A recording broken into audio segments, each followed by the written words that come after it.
Los dermatólogos uruguayos tenemos 3 noticias para darte. Una mala: Uruguay es el país de América Latina con más cáncer de piel. 2 buenas: se puede prevenir y si se diagnostica a tiempo se cura. Revisa tu piel y frente a una herida que no cura, una mancha, un lunar nuevo o que cambió, consulta a tu dermatólogo.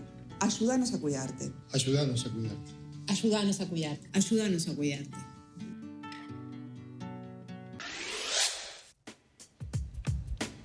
Bueno, vamos a hablar sobre el cáncer de piel, una enfermedad que se cobra la vida de 2 uruguayos por semana.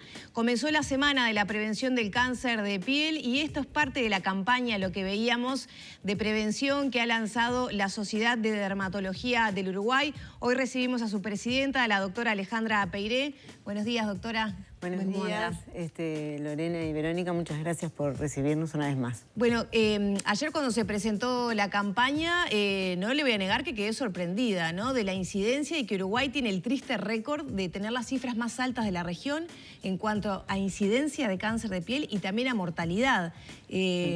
¿Cómo nos pone en el concierto internacional, digamos, con esta incidencia y estas cifras elevadas? Sí, es verdad.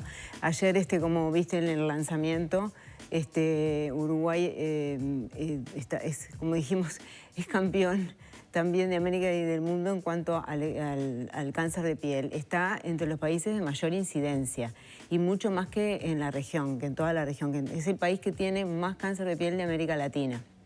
¿Y a qué se debe? ¿Nos cuidamos poco? ¿Son las características del sol? Sí, se debe a todo eso que tú decís. Yo creo que tenemos una ascendencia europea, tenemos pieles blancas sensibles al sol. No hay todavía políticas de Estado con respecto a esto, que en otros países sí, y se ha demostrado que en los países que tienen fuertes campañas y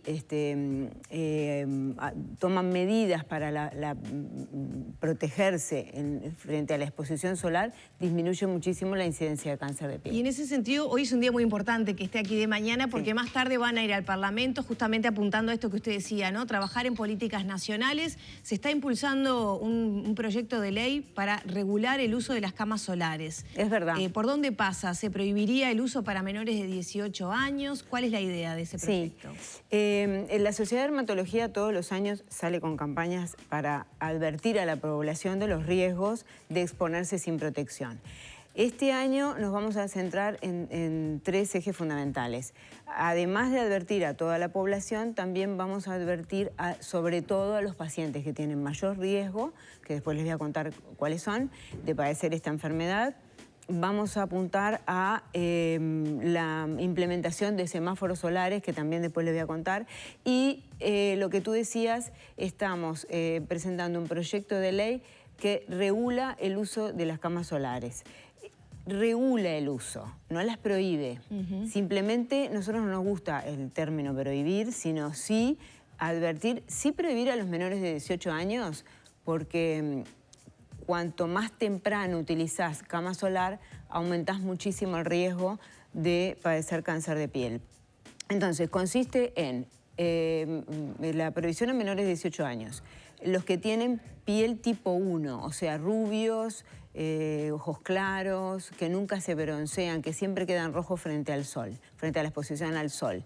Que no se haga publicidad, que haya cartelería visible que advierta los peligros al utilizar la cama solar. Que no se obligue a los trabajadores que trabajan ahí a broncearse, porque eso los constatamos. Como un tema de publicidad, el que trabaja ahí tiene que estar bronceado. Entonces, que se advierta frente a una cantidad de medicamentos que uno puede estar tomando y que aumentan la sensibilidad al exponerse a las radiaciones ultravioletas. Que se tomen, ya te digo, todas estas medidas para que el paciente o la persona que si quiere ir a la cama solar, que vaya, pero sabe los riesgos que está corriendo. ¿La exposición a la cama solar es más dañina que la exposición normal al sol? Menos, porque siempre ha habido como un manto de niebla en esa temática. En un momento se decía, bueno, es sol, sí, pero es el sol sano. Exactamente, sí, es muy buena tu pregunta. El que se expone a la cama solar aumenta muchísimo el riesgo. ¿Por qué? Fíjate, 30 minutos de cama solar equivale a todo un día entero de sol, para que tengas una idea. Y la intensidad de la radiación ultravioleta es 10 a 15 veces mayor que el sol. Es radiación UVB, es radiación UVA, no tanto UVB. O sea, no te pones rojo, te bronceas directo. Igual hay cierto porcentaje, un 5% de UVB, pero no te pones rojo. Entonces eso da la falta de sensación de seguridad. Aumenta el 75% de padecer un melanoma. Aumenta un 100% el padecer un carcinoma espinocelular, que es otro tipo de tumores de piel, y un 40% el riesgo de vasos celulares. O sea, hay numerosos e incuestionables trabajos científicos que demuestran este peligro. Ahora, esto surge en la década de los 80 como una cuestión de moda, porque era rápido y por una cuestión hasta de lugar geográfico, de tiempo para broncearse. Uno frente a una fiesta iba a la cama solar. Pero bueno, la OMS no tardó en expedirse en este tema. Desde el año 2009-2010 son las advertencias que la radiación ultravioleta es un carcinógeno completo. O sea, de por sí solo puede desencadenar el desarrollo de tumores, independientemente de tu predisposición genética, por sí solo. ¿Y qué receptividad está teniendo justamente en el Parlamento? ¿Están en línea con establecer esta normativa, como usted decía, no una prohibición, pero cómo viene ese tema? Bueno, Uruguay es un país que está un poco retrasado en ese tema. Muchísimos países, en Brasil, por ejemplo, están prohibidas. En muchísimos países de América Latina y del mundo, en Europa, algunos estados de Estados Unidos están reguladas y prohibidas también. Nosotros pensamos que esto va a ser un tema que va a haber unanimidad o va a haber criterios, digamos, de acuerdo como para poder promover este proyecto de ley. Porque es un tema de salud pública mundial, el cáncer de piel y sobre todo la incidencia de cáncer. Doctora, ayer en estos números elevados que tiene Uruguay, esta es una pata del trabajo que están haciendo, pero también se mencionaba la importancia de ir a consultar justamente en un contexto de retraso de las consultas. Y el decano de Medicina daba la información de que hay un retraso de entre el 15, 18 y hasta el 36% en las consultas, y eso va a hacer que las personas lleguen en un estado avanzado con, por ejemplo, sus melanomas, que es el estado, ¿no? El tipo de cáncer más complicado, más grave de piel. ¿Qué se espera? Porque también decían, si viene todo el mundo a consultar, no tenemos capacidad para recibir a todos, ¿no? Claro. ¿Qué se recomienda a las personas que nos estén viendo y que les venga dudas después de 2 años prácticamente sin concurrir? Quizá la cita dermatológica, salvo que uno tenga una patología bien concreta, fue una de las típicas consultas que se atrasó, ¿no? Que se aplazó por la pandemia. Sí, es verdad. Nosotros estamos teniendo una alta demanda, muy alta demanda en estos meses. Y bueno, estamos tratando de ponernos al día con los pacientes que venían postergados y que no salían por la pandemia. Desde la sociedad realizamos una advertencia a los prestadores de poder tener disponibilidad de más consultas para justamente toda la población, pero sobre todo los factores de riesgo que hacemos hincapié este año. Una cosita más sobre las camas solares. Ha aumentado la incidencia de cáncer de piel y sobre todo de melanoma en mujeres jóvenes, que son las que más van a camas solares. Y hay estudios que aumentan la incidencia de, fíjate, 10.000 casos anuales y 400.000 casos de melanoma, 10.000 casos y 400.000 casos de cáncer no melanoma en un estudio que se hizo en Estados Unidos, Europa y Australia. Así que por eso es que insistimos en esa medida.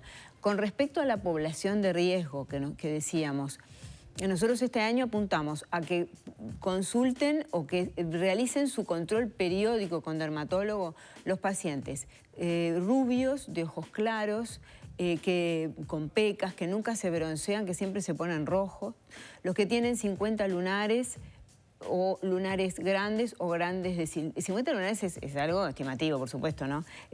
Cerca de o en el entorno de muchos lunares o que tengan lunares grandes o esos lunares grandes desde el nacimiento. Los pacientes que han tenido ellos o su familia cáncer de piel, esos tienen como prioridad. ¿Solamente de piel o cualquier tipo de cáncer también los hace factibles a tener más posibilidades del cáncer de piel? Sobre todo de piel, que tiende a repetir. Uno puede tener en el primer año un 10% de posibilidades de repetir el tumor. Después se ha habido cierta asociación con cáncer de páncreas también. Y después a las personas que trabajan o hacen deportes al sol, que usan camas solares o que han usado camas solares, sobre todo en la adolescencia o antes de los 30 años.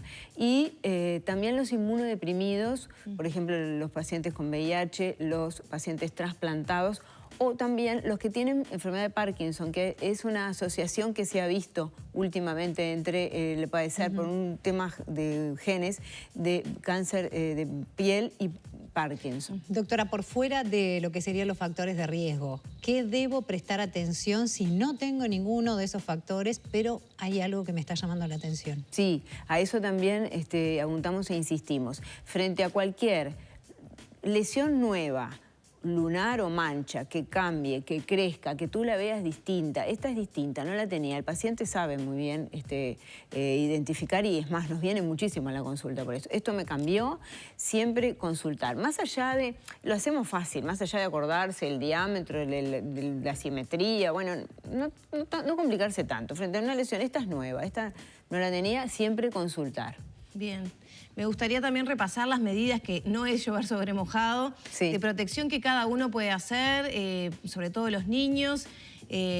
¿Por qué el filtro que sea con factor de protección solar de 30 o más? ¿Por qué el tema de la ropa oscura? Repasemos un poco esas medidas. En cuanto a las medidas, una de las que estamos también impulsando es la instalación de los semáforos solares. Los semáforos solares, ayer en una nota muy interesante de prensa, una periodista hizo una asemejanza y la verdad que me resultó muy ilustrativa. Sería parecido a los octógonos del etiquetado frontal. Los semáforos solares son relojes solares creados por un ingeniero uruguayo de Salto, se llama Eduardo Álvarez, que también tiene un máster en astrología y realmente es una idea muy novedosa. Es un panel en donde hay un cono de sombra que te indica con los colores del semáforo en ese momento y en ese lugar qué riesgo tenés. Esa sombra da en el verde, en el rojo o en el amarillo. Entonces eso es algo que uno puede visualizar más claro. Claro, podría estar puesto en las playas, por ejemplo. En las playas, en los espacios públicos. Hemos establecido contacto con la Intendencia de Montevideo, Salto y Canelones y estamos intentando seguir con otras. Entonces... ¿Se van a instalar acá? Sí, se están intentando, estamos en tratativas. Parece que hay 2 en Montevideo que están ya por salir. Así que es una idea interesante, ilustrativa. Esa es una de las medidas. La otra, que lo que tú decías, es lo que decimos todos los años. Entre las 10 y las 4, evitar la exposición solar. Fijarse el índice de radiación UV. Si es menor de 3, protegerse. Y si es mayor de 7, evitar la exposición en lo posible. Que, ojo, no siempre son a las 12. Nosotros decimos entre las 10 y las 4 para tener una noción. Pero en octubre la incidencia de las radiaciones son las mismas que en febrero. El 21 de octubre es igual que el 21 de febrero. Bueno, eso es un descubrimiento para mí. Sí. Nunca lo había razonado de esa manera, que desde el 21 de diciembre, que es el equinoccio, hay que contar para adelante, pero para atrás también. Porque ¿cuántas veces nos agarra ese sol de octubre que uno dice, ay, es porque, no sé, viene desprevenido por el invierno y el sol de octubre es fuerte? Es como estar en el 21 de febrero. O sea. Exactamente. 21, la aplicación de él, que obviamente la técnica se la tiene que preguntar a él, porque no puedo decírsela yo, pero el sol del 21 de octubre sería igual que el 21 de febrero y el del 21 de noviembre igual que el 21 de enero. O sea que también nos tenemos que cuidar, en realidad todo el año. También decíamos antiguamente que eran los meses con R, que está bueno, se puede aplicar eso también, los que más tenemos que cuidarnos, los meses que tienen R en su nombre. Enero, febrero. Claro. Hablemos del factor de protección solar, de las cremas que nos ponemos, que todavía siguen siendo muy caras, que un frasco no alcanza para el verano si uno se quiere cuidar como menos corresponde. Si es una familia. Si es una familia, ni que hablar, si queremos cuidar a los niños, el tema del agua. Hace un tiempo se había quitado un impuesto a los protectores, también habíamos estado en eso. Pero bueno, las mutualistas con un ticket, valor de un ticket, te dan el protector, incluso podemos hacer una receta crónica. Después, bueno, sombrero de ala ancha, lentes de sol, si pueden ser envolventes mejor. Los ojos hay que cubrir por el daño solar y por los tumores en los párpados también, ¿no? La utilización de ropa más bien oscura, de trama apretada, pero oscura puede ser azul o verde, porque no tienen que pasar la radiación. En la ropa blanca atraviesan los rayos. Pasa que uno a veces se quema, se broncea, queda rojo debajo de la ropa. Exactamente. Y después, en las áreas que quedan libres, ponerse el protector. Claro, pero el problema también del protector es que a veces da la sensación de falsa protección. Exactamente. Y uno ve que queda horrorizado a las 2 de la tarde, a la 1 de la tarde, bajar familias enteras con bebés o niños chicos a la playa. Exacto. O sea, también me parece importante hacer esa salvedad. Ponerse un factor 60 no quiere decir, estoy libre y puedo ir a la hora que sea. Exacto. El protector ahora lo estamos poniendo más hacia abajo, último en la lista, porque hubo un tiempo que se ponían el protector y van a las 12 porque daba de vuelta esa sensación de falsa seguridad. Entonces, no. El protector es una medida más. Lo importante es un cambio de hábitos y relacionamiento con el sol. No estamos diciendo, no somos antisol, como han aparecido algunos comentarios en las redes. Siendo realistas, ¿no? Entre las 10 de la mañana y las 4 de la tarde, si estás de vacaciones y tenés niños, ¿qué haces? ¿Te quedás encerrado en la cabaña que alquilaste en La Paloma? Y bueno, dormí hasta más tarde. Pero el tema es evitar ir justo ahí, hacer actividades a la sombra. Preferí la sombra, como decimos en el video. No es decir no al sol. La vitamina D, con 10 minutos, cara y manos, alcanza. Tampoco pasa por ahí. Hay alimentos que tienen vitamina D, porque, digo, también se puede malinterpretar esto. No, es simplemente tomar medidas. Pero, por ejemplo, una buena sombrilla, una carpa, y podríamos ir igualmente a la playa, ¿o eso tampoco es suficiente? En los horarios permitidos podés ir perfectamente a la playa, pero evitas el mediodía. Aún con carpa, tampoco. Tratar de evitar. Nuestro sueño es ver las playas desiertas a las 2, que después vayan todos después de las 4. Capaz que algún día lo logramos. Pero, bueno, tratar de cambiar el hábito, que es muy difícil. Sabemos que es difícil, pero seguimos insistiendo. Con respecto al protector, entre 30 y 50 es lo que recomendamos. A veces, ojo, hay que ponerse 2 cucharadas soperas en todo el cuerpo. Tiene que ponerse buena cantidad. Así que capaz que preferimos un factor 50 porque sabemos que te lo vas a poner más. Te vas a poner capaz que un poquito menos, pero mayor. Y lo otro es eso, cada cuánto y qué pasa si entramos al agua, porque no es me lo puse de mañana y ya quedé para el resto del día, ¿no? No, claro. Un protector 50 te protege un 98%, ponele, y un 50 te protege un 96%. ¿98% de qué? El 98% te cubre las radiaciones ultravioletas. No es tiempo, porque eso también es un error.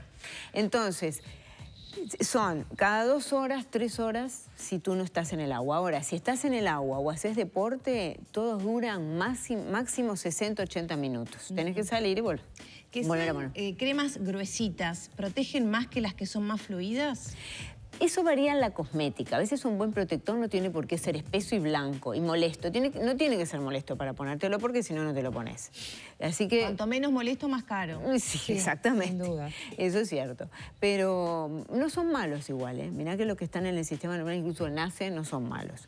Así que sí, y reponerlos si uno, porque con el sudor o en el agua se salen. ¿Los que se ponen en aerosol también sirven? Sirven, ponerlo parejo. Ponerlo parejo, que toda la piel quede cubierta. ¿Qué pasa con los autobronceantes? Porque a veces hay casos en los que tampoco están recomendados aunque no haya ninguna exposición al sol. Las autobronceantes se pueden usar. Te tiñen la piel, pero no te protegen del sol. Eso también, tener en cuenta eso. Entonces, sí se pueden usar si uno le gusta o quiere tener otro tono, pero tener esa salvedad que si te pones el autobronceante y vas al sol, te vas a broncear igual. Doctora, en este contexto se está trabajando entonces en este proyecto de ley de regulación de las camas solares, en la instalación de los semáforos de radiación, que parece ser una medida muy interesante. ¿Y qué pasa con algo que también se anunciaba, esa política a nivel nacional, ¿no? Que regule, porque hablamos de esto, pero el que se quiere cuidar termina siendo como alguien que a veces puede estar ausente de planes, de cosas instaladas. Por ejemplo, me toca como mamá, baby fútbol. Los partidos son a las 2 de la tarde, a las 3 de la tarde, al rayo del sol, ¿no? Sí. Y allá vamos las madres con el protector y para el que está mirando, para los niños que están corriendo abajo del sol. Esa regulación o ese plan nacional en el que se pretende trabajar, ¿intentaría regular ese tipo de actividades? Sí, exactamente. Esa es la tercera acción que estamos haciendo desde la sociedad este año. Hemos establecido contacto con el Ministerio de Salud Pública, nos recibió el subsecretario Sanjian muy amablemente. Y bueno, estamos ahora en contacto con la doctora Marisa Facino de Pronacam para empezar a trabajar en este plan nacional. Como dije al principio, los países que tienen un fuerte Plan Nacional de Prevención de Cáncer de Piel bajan la incidencia. Y a eso queremos apuntar, queremos que Uruguay sea un país también ejemplo en el mundo, como lo fue con el cigarro en este sentido.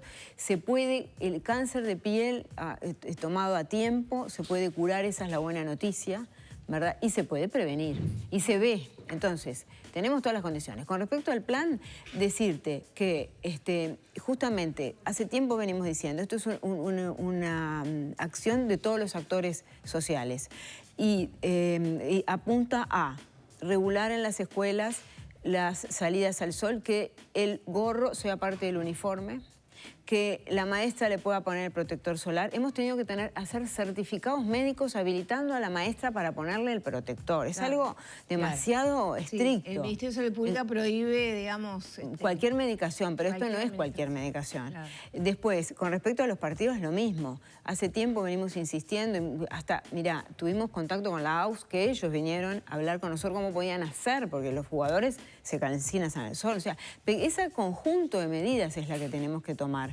con los ministerios, con deporte, con educación, con las intendencias, bueno, esto que estamos haciendo, lugares con sombra, que se establezcan sombras para los paseos de los niños. Ya nos tenemos que despedir, pero antes me gustaría, hay 3 tipos básicamente de cáncer. ¿Qué porcentaje es realmente curable cuando se toma tiempo para dar esa esperanza también de que vale la pena cuidarse y también consultar a tiempo? Sí. Tenemos 3 tipos de cáncer. El más frecuente es el vaso celular de la capa basal de la piel. Ese es un cáncer altamente curable. También siempre todos tienen que ser un diagnóstico temprano, por eso apuntamos a los controles y a la prevención.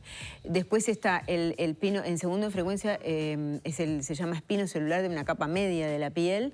Ese puede, si uno lo deja evolucionar, puede traer metástasis en los ganglios, sobre todo. Y por último en frecuencia, pero es el más temido porque es el más agresivo, es el melanoma. Que el melanoma de una etapa 1 a una etapa 2, en poquito tiempo, en meses, cambia sustancialmente el pronóstico. Fíjate que te estoy hablando de una curación del 99%. ¿no? Cuando uno lo toma a tiempo el melanoma. ¿Se espera que aumente aún más la mortalidad después de la pandemia con este retraso en las consultas que mencionábamos? Bueno, esperemos que no, ojalá que no. Sí, puede pasar. Estamos en torno de 2% de casos todos los años nuevos y de una mortalidad de una 1.6%, o sea que es bastante alta. Esperemos que se revierta. Doctora, muchas gracias. Muchas gracias a ustedes. Un gusto. Como siempre. Bueno, le dimos toda la información, así que ahora a cuidarse a uno y también a los seres queridos. Estábamos dialogando con la presidenta de la Sociedad de Dermatología del Uruguay, la doctora Alejandra Peire. Cerramos por aquí la entrevista.